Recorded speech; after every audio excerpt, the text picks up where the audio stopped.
सबसे पहला होता है पीओपी, उसको कहते हैं प्रोडक्ट ऑफ प्रेफरेंस। मैं डिफाइन करता हूं एक्टिविटी में 555 ट्रिपल फाइव कस्टमर को अपनी सेवाओं, खास करके आफ्टर सेल सर्विस जो आप देते हैं, बिक्री उपरांत जो सेवा देते हैं, वो हमेशा देते रहिए, अच्छी क्वालिटी के देते रहिए, ताकि कस्टमर बार बार रीअश्योर्ड हो। जब भी कस्टमर के पास जाएं तो जो भी बोलें, ध्यान रहे आप क्या बोल रहे हैं। You should be conscious of what you are telling और what you are conveying to the customer. एक एडवाइजर को तीन चीजों को आत्मसात करना चाहिए। कली से पूछा क्या चाहत है तेरी, कली ने कहा खिलना। कांटे से पूछा क्या चाहता है तू, कांटे ने कहा चुभना। कली खिली बनी गुलाब, महकाया सारे चमन को। कांटे भी बढ़े पहने भी हुए, पर छू न पाए गुलाबों के दामन को, पर छू न पाए गुलाबों के दामन को।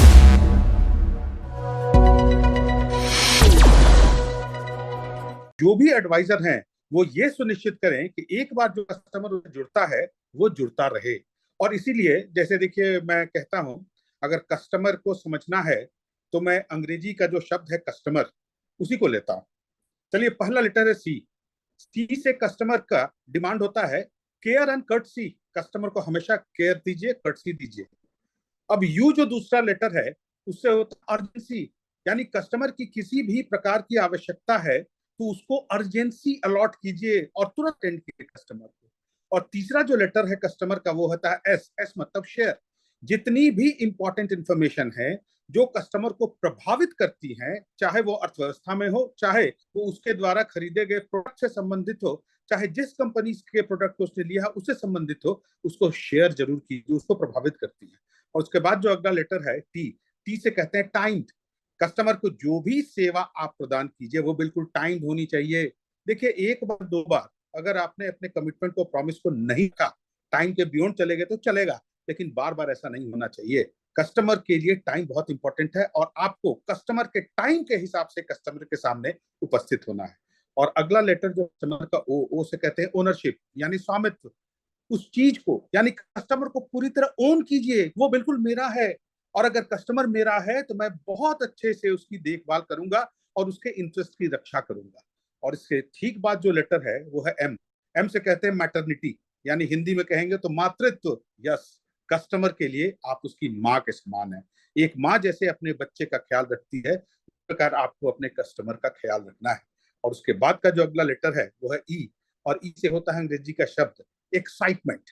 कस्टमर को हमेशा एक्साइटेड स्टेट में रखिए। और मैंने जो शुरू में कहा था ना, कस्टमर कीपिंग, कस्टमर आपसे जुड़ा रहे, तो कस्टमर आपसे मिल करके हमेशा उत्साहित होगा तो यकीन मानिए आपको और भी बिजनेस देगा और भी रेफरेंस देगा। और लास्ट लेटर जो है आर। आर से कहते हैं री अश्योरेंस, हिंदी में से कहें पुनः आश्वासन। कस्टमर को अपनी सेवाओं, खास करके आफ्टर सेल सर्विस जो आप देते हैं, बिक्री उपरांत जो सेवा देते हैं, वो हमेशा देते रहिए, अच्छी क्वालिटी के देते रहिए, ताकि कस्टमर बार बार रीअश्योर्ड हो, आश्वस्त हो, नहीं नहीं ये तो मेरा बहुत ख्याल करते हैं। और ये हमारे, जैसे अभी थोड़ी देर पहले साठे साहब ने कहा था कि उस ग्रुप फोटो में पहचानिए कि इसमें एजेंट कौन है एलआईसी का, तब आप उसके फैमिली के एक मेंबर बनते हैं। तो ये तो मैंने कस्टमर के डेफिनेशन आपको दी। और कुछ चीजें जैसे आज के जमाने में मैं कहूंगा, number one, concern for the customer आपका सर्वोपरि होना चाहिए। कस्टमर के लिए कंसर्न, तभी आप मार्केट में टिकेंगे। अदरवाइज आज का मार्केट इतना कॉम्पिटिटिव है कि कस्टमर के पास बहुत से चॉइसेस हैं, ये नहीं तो वो नहीं, वो नहीं तो ये नहीं, जहां उसको अच्छा लगेगा वहां वो चला जाएगा। इसलिए आपका जो कंसर्न कस्टमर के लिए होना चाहिए, फिर से मैं कहूंगा, सर्वोपरि होना चाहिए। और दूसरी चीज, जब भी कस्टमर के पास जाएं तो जो भी बोलें, ध्यान रहे आप क्या बोल रहे हैं। You should be conscious of what you are telling or what you are conveying to the customer। कई बार हो जाता है, अभी थोड़ी देर पहले साठे साहब ने क्या कहा था कि भाई, उन्होंने एक शब्द का इस्तेमाल किया, उल्लू मत बनाइए। इनफैक्ट देखिए, हम अपने पेशे को जानते हैं, इंश्योरेंस को जानते हैं, कस्टमर नहीं जानता है। और कस्टमर हम पर विश्वास करता है, तो हम एकदम कॉन्शियस होकर के कि हम क्या बोल रहे हैं इसका ध्यान रखें। कई बार ऐसा होता है, मैं अपने अनुभव से बताता हूँ। पहले एलआईसी में हम लोग ज्वाइंट कॉल में जाया करते थे। मैं जब ब्रांच मैनेजर था तो किसी एजेंट के साथ किसी बड़े आदमी के यहाँ गए, तो नाम नहीं लेना चाहूंगा, लेकिन कई बार ऐसा हुआ कि हमारे जो एडवाइजर थे उन्होंने कुछ ऐसा बोला शुरू में, और 15 मिनट के बाद कस्टमर ने उनसे वही चीज पूछी तो वो भूल गए, क्योंकि उन्होंने जो कहा था वो सही नहीं था, सत्य नहीं था।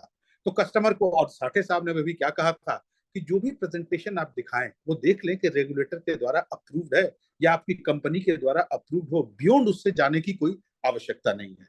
और चीज मैं कहूंगा, प्रोडक्ट के बारे में, प्रोडक्ट तीन तरह के होते हैं।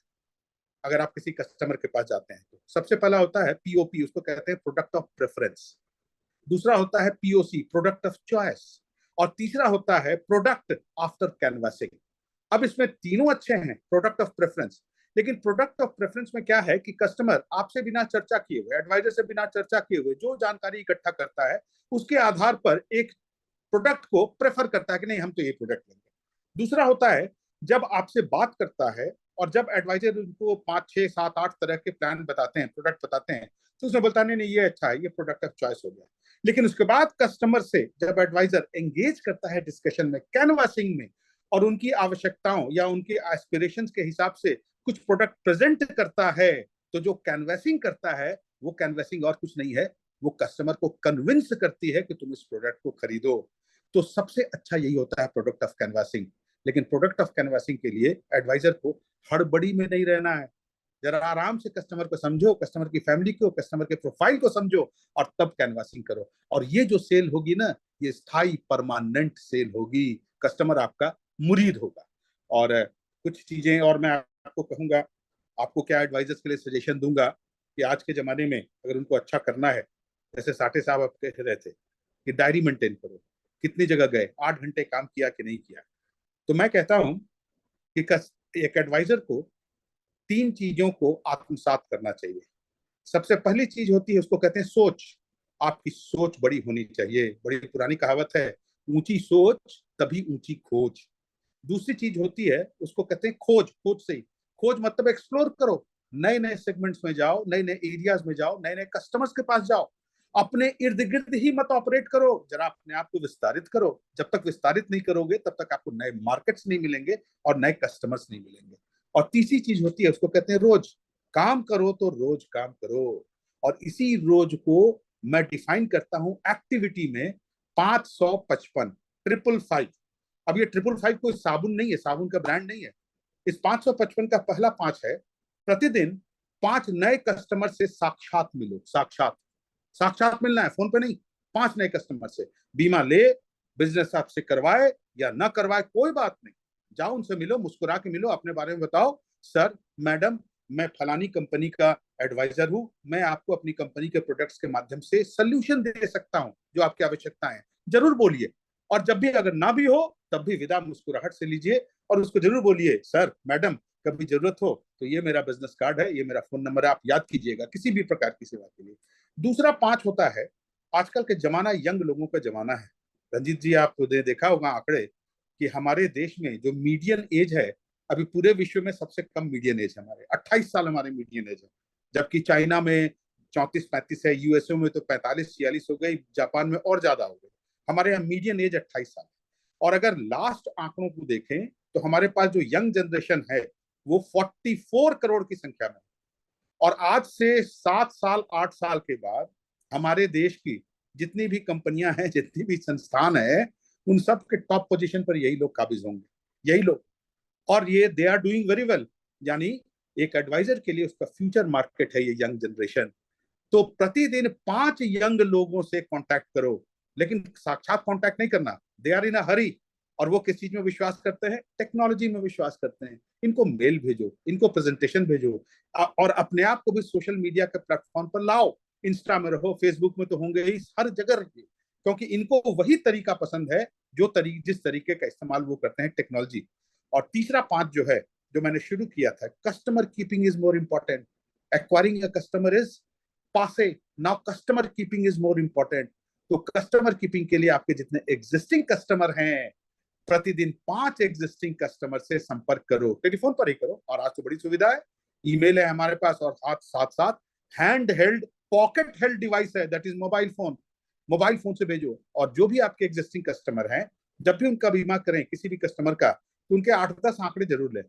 जैसे उनका डेट ऑफ बर्थ तो आपको मालूम हो जाता है, उनकी पत्नी का भी डेट ऑफ बर्थ लें, या उनके हस्बैंड का भी डेट ऑफ बर्थ लें, उनके बच्चों का भी डेट ऑफ बर्थ लें, उनकी मैरिज एनिवर्सरी लें।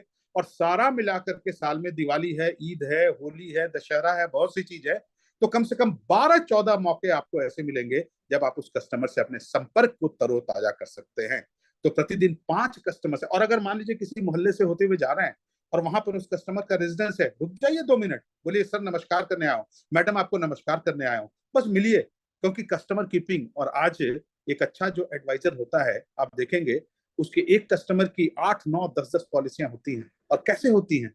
इसी संपर्क के माध्यम से होती हैं, क्योंकि 555 का तीसरा 5 यही कहते हैं। और सेलिंग के कुछ तरीके के बारे में आपको बताऊं, 3 भावनाओं के तहत कस्टमर किसी प्रोडक्ट को खरीदता है। हिंदी या संस्कृत में कहें 3 शब्द हैं। पहला शब्द है अभाव। मेरे पास अभाव है किसी चीज का, मेरे पास किसी चीज की कमी है, और जैसे ही मुझे एहसास होता है कि इस कमी के कारण मुझे कोई कष्ट हो रहा है, तो मैं अपनी उस कमी को, मैं अपने उस अभाव को दूर करने का पूरा प्रयास करूंगा, और अगर मुझे कुछ खरीदने की आवश्यकता है तो खरीद लूंगा। तो चलिए ये भी ठीक है, अभाव के तहत भी आदमी कुछ परचेज करता है। दूसरी चीज होती है, उसको कहते हैं दबाव, प्रेशर। कभी दबाव में भी लोग खरीदते हैं। और इंश्योरेंस के बारे में कभी भी कहते हैं कि इंश्योरेंस का एडवाइजर कभी दबाव डालता है, प्रेशर डालता है, और कस्टमर को कहता है ये खरीद लो। That is also not bad. लेकिन हाँ, अनड्यू दबाव नहीं होना चाहिए। अगर दबाव के कारण, जैसे आज मैं एग्जांपल देता हूँ, हमारे मैं अपने ही घर का एग्जांपल देता हूँ। मेरे बच्चों को अच्छा कमाते हैं, नौकरी करते हैं, लेकिन खर्च करने की बड़ी जबरदस्त आदत है, आप तो जानते ही हैं। मैंने उन लोगों को प्रेरित किया, दबाव डाला, बचत करो, बचत करो, ये करो, वो करो, इंश्योरेंस लो, ये करो, ये करो। लिया उन लोगों ने, दबाव के तहत लिया। लेकिन कुछ समय के बाद कहते हैं कि नहीं नहीं, अच्छा किया, एक तो हमारा हो गया, एक अच्छा किया। तो दबाव इज ऑल्सो नॉट बैड, लेकिन अनड्यू दबाव मत डालिए। और तीसरी चीज जो होती है, जो सबसे इफेक्टिव होती है अभाव दबाव के बाद, उसको कहते हैं प्रभाव। और देखिए, प्रभाव 2 तरह का होता है। एक प्रभाव होता है किस कंपनी के लिए आप काम कर रहे हैं। जाहिर है आप किसी ऐसी कंपनी के लिए काम नहीं करना चाहेंगे जिसे कहते हैं फ्लाई बाय नाइट ऑपरेटर। आज दुकान खोली, कल फुर्र हो गए, उड़ गए। आप एक ऐसी कंपनी के लिए काम करना चाहेंगे जो कंपनी अच्छी कंपनी है। तो एक प्रभाव वो। लेकिन उससे भी ज्यादा इंपॉर्टेंट प्रभाव होता है आपका, एक एडवाइजर का खुद का प्रभाव, जो वो कस्टमर पर डालता है, कैसी छाप छोड़ता है कस्टमर के मस्तिष्क पर। और प्रभाव के तहत कस्टमर आपसे कोई प्रोडक्ट खरीदता है ना, तो फिर से मैं कहूंगा, कस्टमर आपका एडवोकेट बन जाता है। कस्टमर हर जगह बिना कहे आपकी सिफारिश करता है। तो इन 3 चीजों का संगम ध्यान में रखिएगा। और जब परचेज हम करें कुछ भी एज अ कस्टमर, तो मेरी 3 चीजें हैं, उनका ध्यान रखेंगे। सबसे पहले मेरी एबिलिटी, कस्टमर की एबिलिटी, मेरी क्षमता कितना खरीदने की है। कहीं ऐसा तो नहीं कि मेरी क्षमता से बहुत ज्यादा आपने मुझे सेल कर दिया, और एज ए रिजल्ट जो प्रोडक्ट हमने लिया वो प्रोडक्ट एग्जिट कर गया, मैंने छोड़ दिया, लैप्स कर गया, मैं इसका निर्वहन नहीं कर सकता, मैं सक्षम नहीं हूं। दूसरी चीज होती है प्रोडक्ट यूटिलिटी। जो भी प्रोडक्ट आप कस्टमर को दे रहे हैं, क्या कस्टमर के लिए उपयोगी है या नहीं है। अगर उपयोगी है तो आपका काम बन गया। और तीसरी चीज, एडवाइजर के पॉइंट ऑफ व्यू के हिसाब से, प्रॉफिटेबिलिटी। मैं इस पेशे में आया हूं, और राठे साहब भी कह रहे थे, मैं दान धन के लिए नहीं आया हूं, मैं कुछ इनकम कमाने के लिए आया हूं। और इससे मुझे, मेरी अच्छी खासी इनकम हो सकती है और होगी भी। तो हमको अपनी प्रॉफिटेबिलिटी का भी ध्यान रखना है। अब हम इतना छोटा सेल ना करें जिसमें मेरी लागत ही ज्यादा आ जाए और हमको प्रॉफिट ना हो। कभी कभी हम कर सकते हैं अपने प्रभाव क्षेत्र, अपने प्रभुत्व को बढ़ाने के लिए हम कभी कोई छोटा सेल कर सकते हैं। लेकिन छोटा सेल मत कीजिए, ज्यादा बड़ा सेल कीजिए। और इसीलिए शुरू में मैंने कहा था, सोच खोज रोज में सोच सबसे पहले आती है। आपकी सोच ऊंची होनी चाहिए। और आज के जमाने में देखिए, जहां तक कस्टमर की क्षमता का प्रश्न है, मोस्ट ऑफ द कस्टमर्स आप देखेंगे अपनी क्षमता से बियॉन्ड कभी कभी जाते हैं, और जा सकते हैं, प्रोवाइडेड आप उनको कन्विंस करें। जो मैं कह रहा था ना, प्रोडक्ट आफ्टर कैनवासिंग, कस्टमर ने अगर कन्विंस किया। और लास्टली 2-3 चीज और मैं कहना चाहूंगा। आजकल का जमाना नवीनता का, नोवेल्टी का जमाना है। आज आप देखेंगे हर कंपनी, चाहे वो लाइफ इंश्योरेंस कंपनी हो, चाहे वो म्यूचुअल फंड की कंपनी हो, नए नए प्रोडक्ट लाती है। हर साल 7-8 नए नए प्रोडक्ट लाएगी। क्यों? क्योंकि कस्टमर को भी नवीनता पसंद है, नोवेल्टी। और एडवाइजर को भी अच्छा लगता है जब वो नया प्रोडक्ट बेचता है। तो जब भी कस्टमर, खास करके अपने एग्जिस्टिंग कस्टमर्स के पास जाए, तो उनको नया प्रोडक्ट जरूर बताएं। मैडम, सर, पिछली बार आपने ये प्रोडक्ट लिया था, देखिए अभी एक नया प्रोडक्ट आया, बड़ा अच्छा प्रोडक्ट आया, आप देखिए। तो नोवेल्टी को जरूर इंट्रोड्यूस कीजिए, क्योंकि जब आप नोवेल्टी को इंट्रोड्यूस करेंगे मार्केट में, तो आप बहुत सहज पाएंगे अपने आप को और आगे प्रोजेक्ट करने में। और अगली चीज है, पैकेज का जमाना है आजकल। आजकल सिंगल प्रोडक्ट का जमाना नहीं है। और पैकेज 2 तरह का हो सकता है। अगर किसी हाउस होल्ड में गए तो उस हाउस होल्ड के मुखिया को ही बीमे की या सेल्स की यूनिट ना समझें, उस पूरे हाउस होल्ड को, उनके स्पाउस, उनके बच्चे, सबको लेकर के आप कितना पैकेज दे सकते हैं, ये देखिए। देखिए पैकेज में भी दो, मैं एक छाते का एग्जांपल देता हूं, अम्ब्रेला। याद कीजिए, आज से 25 साल 30 साल पहले अम्ब्रेला मिलता था काले रंग का, और एक ही छाता मिलता था।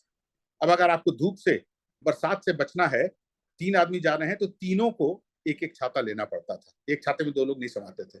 अब देखिए क्या हो गया, छाते में नवीनता आई, कलरफुल छाते बनने लगे। नॉट ओनली दैट, बच्चों के लिए छोटे छाते बनने लगे, और तो और एक मेगा छाता भी बनता है जिसको एक आदमी बीच में पकड़ लेता है उसकी डंडी को, और उसके दाहिनी तरफ भी 2 आदमी, बाएं तरफ भी 2 आदमी, पूरी फैमिली को प्रोटेक्ट कर सकता है वो धूप से और बरसात से। तो एक बड़ा, जैसे पैकेज की बात करें तो एक बड़ा बीमा भी आप दे सकते हैं पूरे परिवार की सुरक्षा के लिए। या फिर जो बच्चों के लिए भी छाते हैं, जो कलरफुल छाते भी है, 3-4 तरह के छाते भी एक हाउस होल्ड में आप दे सकते हैं, यानी एक पैकेज बनाइए। और लास्टली माय डियर फ्रेंड्स, एक और चीज आपको सजेस्ट करूंगा कि कभी भी कस्टमर से जब भी आप बातचीत करें तो कस्टमर को समझने का पूरा प्रयास करें। और आज के जमाने में हम कभी कभी कहते हैं, एडवाइजर भी कहते हैं, कस्टमर को इतना टाइम नहीं है, कस्टमर को इतना टाइम नहीं है।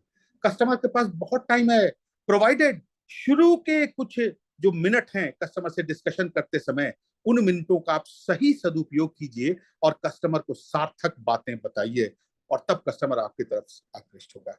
और अंत में सिर्फ इतना ही कहना चाहूंगा, रंजीत जी, इच्छा होनी चाहिए, एडवाइजर में इच्छा होनी चाहिए। अगर इच्छा होगी ना, बहुत अच्छा करेगा। और मैं 2 लाइन की कविता से एंड करूंगा कि कली से पूछा क्या चाहत है तेरी, कली ने कहा खिलना। कांटे से पूछा क्या चाहता है तू, कांटे ने कहा चुभना। कली खिली बनी गुलाब, महकाया सारे चमन को। कांटे भी बढ़े पहने भी हुए, पर छू न पाए गुलाबों के दामन को, पर छू न पाए गुलाबों के दामन को। बस उसी कली के सदृश इच्छा रखिए कि मुझे खिलना है और पूरे चमन को सुगंधित करना है। BITV के इस वीडियो को अंत तक देखने के लिए आपका बहुत बहुत धन्यवाद। अगर आपको ऐसा लगता है कि BITV financial and insurance advisor community के लिए अच्छा काम कर रहा है, नेक काम कर रहा है, तो मेरी आपसे रिक्वेस्ट है कि BITV financial and insurance advisor community के साथ जुड़ने के लिए आप इस चैनल को ज़रूर सब्सक्राइब करें। बहुत बहुत धन्यवाद।